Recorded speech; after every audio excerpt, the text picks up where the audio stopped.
Hello दोस्तों, आज मैं आपको 2015 की एक ड्रामा, मिस्ट्री और फैंटेसी फिल्म की कहानी सुनाने जा रहा हूं। आगे कहानी का खुलासा होने वाला है, तो ध्यान से सुनिए। सुमित एक अकेला, बेरोजगार और गरीब स्क्रिप्ट राइटर है। न नौकरी है, न दोस्त और माँ बाप भी अब इस दुनिया में नहीं। लेकिन उसकी सबसे बड़ी समस्या यह है कि पिछले 6 महीने से वह ठीक से सो ही नहीं पाया, क्योंकि जैसे ही वह सोता है उसके सपनों में एक डरावना राक्षस आ जाता है और उन सपनों को हिंसक बुरे सपनों में बदल देता है। आज रात सुमित सपने में मेट्रो में सफर कर रहा होता है, तभी राक्षस आता है, उसके बाल पकड़कर जमीन में एक गड्ढा बनाता है और उसका सिर उसमें ठूंस देता है। उसकी सपनों वाली मौत हो जाती है। सुमित डर के मारे तुरंत जाग जाता है और कुछ लिखने बैठता है, लेकिन तभी उसका मकान मालिक दरवाजा खटखटाता है कि खाना लाया है। किराया न होने के डर से सुमित खिड़की से भाग निकलता है। सड़क पर चलते हुए उसे याद आता है कि सपनों के बारे में समझने के लिए वह कितने मनोवैज्ञानिकों,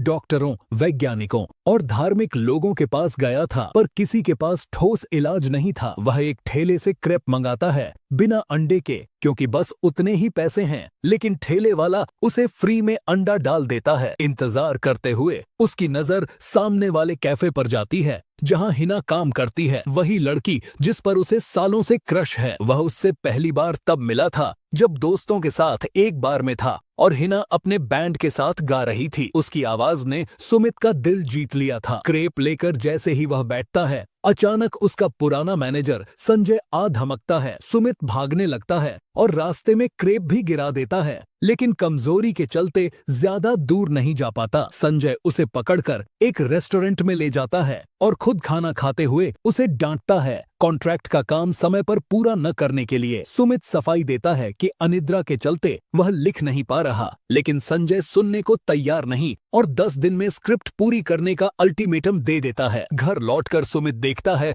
कि दरवाजा बंद है और उसका सामान बाहर फेंक दिया गया है। मकान मालिक ने उसे निकाल दिया है। वह एक कैफे में जाकर लिखने की कोशिश करता है, लेकिन भूख के मारे सोच भी नहीं पाता और वहीं सो जाता है। इस बार सपने में संजय उसके गले में चेन डालकर उसका सिर मेज पर पटकता है। फिर से सपनों में मरते ही सुमित सुबह उठता है और पाता है कि उसका लैपटॉप चोरी हो गया है। काम का एकमात्र सहारा भी खोकर और हकीकत और सपनों में फर्क न कर पाने की हालत में सुमित संजय को मैसेज करता है कि अब वह खुदकुशी करके अपने माँ बाप से मिलेगा। वह हिना के कैफे के सामने वाली इमारत की छत पर जाकर कूदने की तैयारी करता है। तभी क्रेप वाला ऊपर आकर उसे मुफ्त खाना ऑफर करता है। खाना खाते खाते वह उसे समझाता है कि सपने में जब भी डर लगे खुद से कहना ये सपना है, ताकि जल्दी बाहर निकाला जा सके। रात होने तक सुमित छत पर बैठा हिना को देखता रहता है, फिर अपना मोबाइल बेचकर खाने का सामान खरीदने जाता है। चोरी करने का सोचता है, लेकिन कैमरे देखकर रुक जाता है। बाहर बैठकर खा ही रहा होता है कि हिना खुद उसके पास आ जाती है और उसकी चिंता जताती है, लेकिन यह सच होने के लिए बहुत अच्छा है और सुमित समझ जाता है क्यों,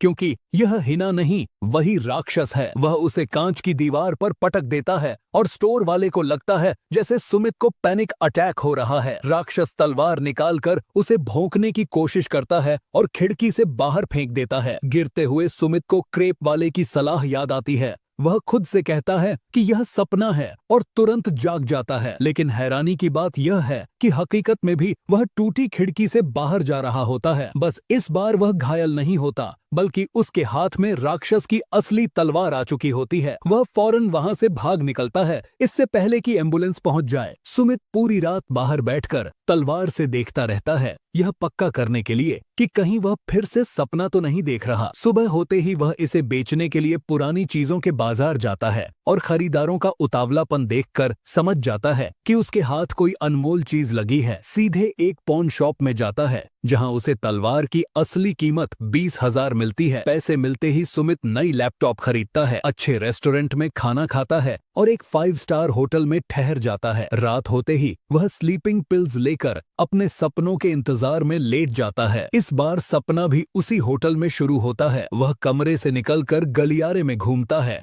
एक फूलदान उठाते हुए कहता है ये सपना है, लेकिन कुछ नहीं होता। तभी अचानक राक्षस सुनहरी कुल्हाड़ी लेकर आ जाता है और उसका पीछा करने लगता है। भारी चोटें देने के बाद भी सुमित किसी तरह कुल्हाड़ी पकड़ लेता है और फिर से कहता है ये सपना है। अगले ही पल वह हकीकत में जागता है, हाथ में असली कुल्हाड़ी, लेकिन शरीर पर कोई चोट नहीं। वह कुल्हाड़ी उसी पॉन शॉप में बेच देता है और फिर से पैसा उड़ा देता है महंगे कपड़े, नई कार और बार में कुछ लड़कियों के साथ पार्टी। होटल लौटकर वह उन्हें कमरे में नहीं आने देता, बस टैक्सी का किराया देकर भेज देता है। इस रात वह एक नया तरीका आजमाता है। सोने से पहले एक मशहूर म्यूजियम की तस्वीरें देखता है और वाकई सपना उसी जगह में शुरू होता है। सुमित देखते हुए बैठा रहता है, राक्षस का इंतजार करता है। इस बार राक्षस बंदूक लेकर आता है, जो उसके प्लान में नहीं था। गोलियों से बचते बचते आखिरकार वह पकड़ा जाता है और मर जाता है। जागने के बाद बिना कुछ हासिल किए वह फिर स्लीपिंग पिल ले लेता है। दूसरी कोशिश में वह शानदार छलांग लगाकर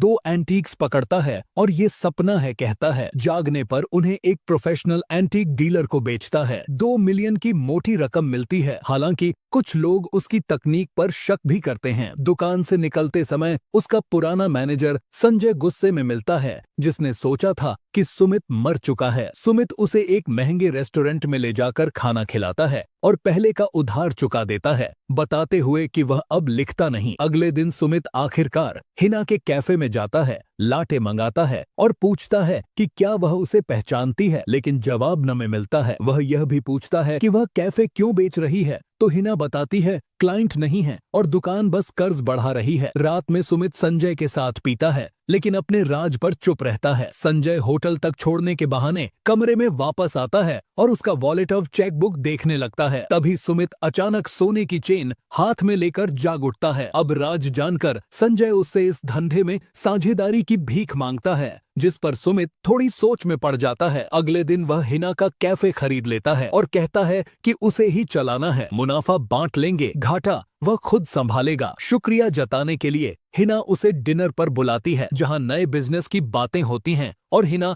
हल्के फुल्के अंदाज में कह देती है कि उसे शक है कि सुमित का इरादा सिर्फ पैसों तक सीमित नहीं। इसके बाद सुमित हर रात सपनों में जाने लगता है और संजय उसके सोते हुए शरीर की हिफाजत करता है। उसके कुछ सपने बैंक डकैती जैसे होते हैं, जहां वह दिखाता है कि अब अपने पावर पर कितना कंट्रोल पा चुका है। अब वह राक्षस से लड़ने लगा है और अपने दिमाग से चीजें हिलाने भी लगा है। यहाँ तक कि वह बड़े बड़े सामान भी वापस ला रहा है, जैसे लाल रंग की कार। कुछ समय बाद हिना का कैफे ग्राहकों से भर जाता है। कई बार तो बाहर से भीड़ लाने के लिए लोगों को पैसे देने पड़ते हैं। एक दिन क्रेप वाले के लिए पैसे से भरा बैग छोड़ देता है, उस मुफ्त खाने के लिए जो उसने मुश्किल वक्त में कई बार दिया था। दुकान बंद होने के बाद वह हिना के साथ टहलने निकलता है और सिर्फ कुछ बातों से हिना अंदाजा लगा लेती है कि वह स्क्रिप्ट राइटर है। अब सुमित रोज काम के बाद उसे घर छोड़ने जाने लगता है। एक रात वह उसे अपने सपने से लाई हुई लाल कार चलाने देता है, कहते हुए कि यह उसी के लिए है। इतनी दौलत देखकर हिना सोच लेती है कि सुमित कोई मशहूर स्क्रिप्ट राइटर है। कार चलाते हुए सुमित को वह दिन याद आता है जब वह पहली बार हिना से मिला था। उसके शो के बाद उसने उसे अपने एक्स से झगड़े के बाद रोते देखा था और फिर चुपके से उसका पीछा करते हुए सिनेमा तक गया था। वर्तमान में सुमित उसे फिल्म देखने के लिए ले जाता है, जिसे हिना मान लेती है, लेकिन वह यह भी पूछ लेती है कि उसकी लिखी फिल्म कब देख पाएगी। झूठ पकड़ में न आए इसके लिए सुमित सच में एक स्क्रिप्ट लिखता है और सोते वक्त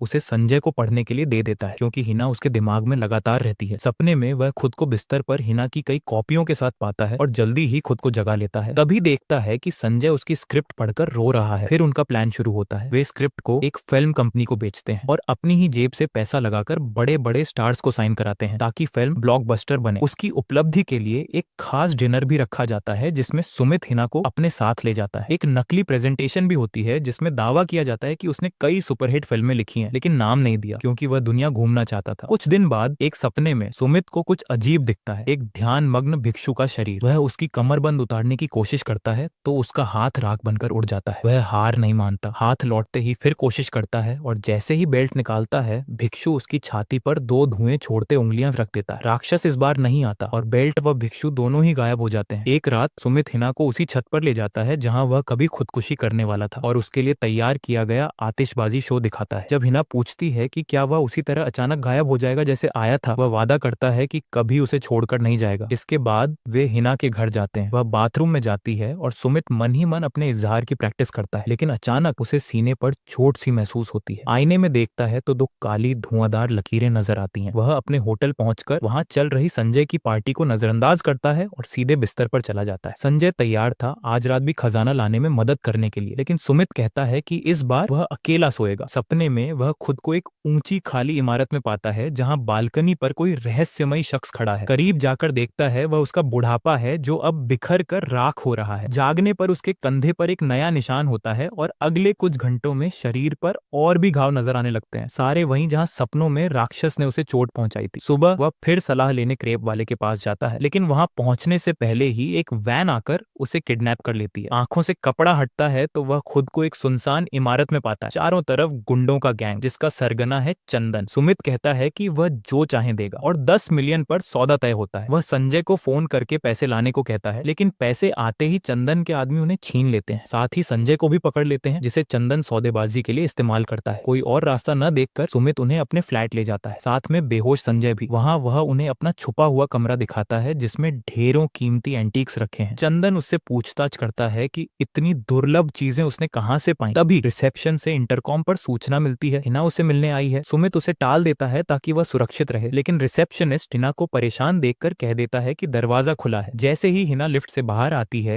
एक गुंडा उसे पकड़कर उसी कमरे में ले आता है जहां सुमित है। चंदन उसे चिढ़ाते हुए कहता है कि सुमित उसे झूठ बोलता रहा है। ये सुनकर गैंग का एक आदमी नाराज हो जाता है। उसे लगा था कि बस पैसा लेना है। उसकी यह गलती सुधारने के लिए चंदन सोने के मुक्के पहनकर उसकी पिटाई करता है, जबकि संजय धीरे धीरे होश में आने लगता है। जब चंदन हिना की तरफ बढ़ता है, वह आत्मरक्षा में उसे लात मार देती है। यही मौका पाकर संजय पीछे से एक फूलदान उठाकर उस गुंडे पर मारता है जो हिना को पकड़े हुए था। सुमित अपने कैदी को काटकर छुड़ जाता है, लेकिन भागने से पहले उसे चाकू मार दिया जाता है। तीनों सीढ़ियों से भागते हैं, लेकिन सुमित के जख्म के कारण दूर जाना मुश्किल है। गुंडे पीछा करते हुए फिर उसे चाकू मार देते हैं। तब संजय अपनी जान देकर पीछे रह जाता है और गुंडों को रोकने की कोशिश करता है ताकि सुमित और हिना भाग सकें, लेकिन अकेला आदमी दो पेशेवर गुंडों के सामने टिक नहीं पाता। संजय को मार मारकर खत्म कर देते हैं। आखिरकार गुंडे ऊपर जाकर सुमित और हिना दोनों को पकड़ लेते हैं। बेरहमी से पीट रहा था, एक एक को हवा में उछाल रहा था, बिना परवाह किए कि किसी ने उसकी पीठ में खंजर घोंप दिया है। थोड़ी देर में दोनों बेहोश हो गए और सांग्यू को होश आया तो उसने खुद को किसी रहस्यमयी खंडहर में पाया। उसका पूरा शरीर काले चिपचिपे पदार्थ से ढका था जो उसके हिलते ही गायब हो गया। इधर उधर देखने के बाद उसने एक चमकते दरवाजे के मेहराब को छुआ और तुरंत उसकी आंखों के सामने पिछले कुछ महीनों की जिंदगी के दृश्य तैरने लगे। हकीकत, सपने और यहाँ तक कि वह वर्जन भी जिसे उस रात कन्वीनियंस स्टोर के बाहर एम्बुलेंस लेकर गई थी। इसके बाद वह एक विशाल क्रिस्टल की दीवार तक पहुंचा और उसे मारते हुए बार बार बड़बड़ाने लगा, मैं सपना देख रहा हूँ। खून बहने से वह गिर पड़ा, लेकिन तभी उसका शरीर बदलने लगा और वह एक राक्षस में तब्दील हो गया। हाथ में अचानक एक बड़ी माछेटी आ गई और वह दीवार को तोड़ने लगा, खुद को उस राक्षस के रूप में कल्पना करते हुए। लेकिन इस बार वह केवल सुनता नहीं बल्कि अपने मकान मालिक और सांजी ये को भी मार देता है, क्योंकि वे उसके साथ अच्छा व्यवहार नहीं करते थे। जब दीवार टूटी तो राक्षस सीधे सांग्यू के घर में प्रकट हुआ। वहीं सांग्यू का असली शरीर भी होश में आने लगा। राक्षस ने पलक झपकते ही सभी गुंडों को मार डाला और जरूरत पड़ने पर एक अजीब हथियार भी निकाल लिया। इसके बाद वह सांग्यू की ओर बढ़ा, लेकिन सांग्यू ने धीरे से कहा, मैं सपना देख रहा हूँ, और उसके सपनों से लाई गई सारी प्राचीन वस्तुएं गायब हो गईं, चाहे वे उसके घर में हों या अमीर लोगों के कलेक्शन में। वह फिर बेहोश हो गया और जब होश आया तो खुद को उसी रात कन्वीनियंस स्टोर के बाहर पाया। वहां हुआएर मिली जिसने उसे कॉन्सर्ट में देखा था, इसलिए तरस खाकर अपने घर ले आई और असली खाना खिलाया। नूडल सूप खाते हुए उसने बताया कि उसने उसकी कहानी एक मैगजीन में पढ़ी थी और वह बहुत अच्छी थी, बस थोड़ी किस्मत चाहिए। तब तक वह उसे अपने कैफे में काम करने का ऑफर देती है। यह सुनकर सांग्यू फूट फूट कर रोने लगा और साफ हो गया कि हुआएर को हमेशा पता था कि वह उसे चुपके चुपके देखता रहा है। कुछ समय बाद कैफे में काम करते हुए हुआएर ने उसे नया लैपटॉप गिफ्ट किया ताकि वह लिख सके। फिर सांग्यू ने सांजिए से मुलाकात की और उसका पैसा लौटाते हुए कहा कि वह ऑर्डर पर स्क्रिप्ट नहीं लिख सकता, बस वही लिखेगा जो वह चाहता है। सांजिए ने न सिर्फ यह स्वीकार किया बल्कि खुशी खुशी और पैसा भी दिया, क्योंकि उसने सांग्यू की पुरानी स्क्रिप्ट बेच दी थी। जश्न मनाने के लिए इस बार बिल सांग्यू ने भरा। कई दिन बाद संतोषी मन से वह क्रेप वाले से खाने का ऑर्डर देने गया। क्रेप वाले ने मौका पाकर उसे उसका पुराना पैसा लौटाया और पेट का एक निशान दिखाते हुए बताया कि उसके पास भी पहले वही ताकत थी, लेकिन उसने सीखी हुई सादगी भरी जिंदगी को चुना। जैसे ही सांग्यू उसकी कहानी सुन रहा था, पीछे वही खंडहर उभर आए और पता चला कि वह नया राक्षस जिसने गुंडों को मारा था तब से उसका पीछा कर रहा है, जब से वह कन्वीनियंस स्टोर